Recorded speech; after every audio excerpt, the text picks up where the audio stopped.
Mga kapusong makahalali ng kemikal na tukiban malapit sa ginapatigayon nga mining exploration sa Pandiazucar Island sa Concepcion, Iloilo. Iloilo Provincial Government nag-issue ng cease and desist order sa kumpanya agud mauntat ang operasyon. Ini ang gintutukan ni Zen Kilantang Sasa. Ginakabig nga health hazard sa komunidad sa Pandiazucar Island sa Concepcion, Iloilo ang nakitaan sang Provincial Environment and Natural Resources Office bangod sang presensya sang arsenic compound malapit sa ginapatigayon nga mining exploration sa isla.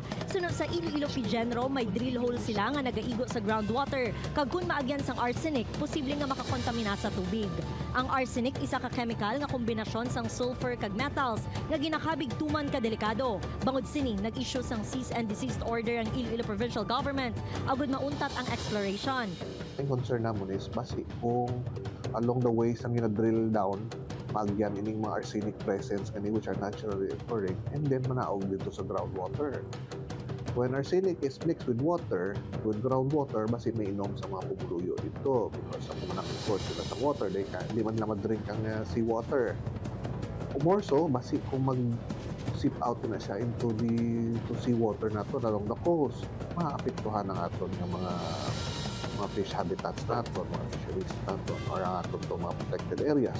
Nahibaluan nga nagpasar sang resolusyon ang 3 ka barangay sa Pandiazucar Island nga nagapamatok sa exploration activity. Inyang barangay Makatunaw, Talutuan kag Tambaliza, bagay nga ginaksyonan sang Iloilo Provincial Government. Hindi pwede nga wala involvement ng province because we are charged to the natural environment of the province under the local government code. And we will continue to be vigilant and we will continue to level off. Nasumiter na sang PGenro ang report nila sa Environmental Management Bureau 6 agud ma-validate para masiguro nga wala sang kontaminasyon sa duta o kun tubig.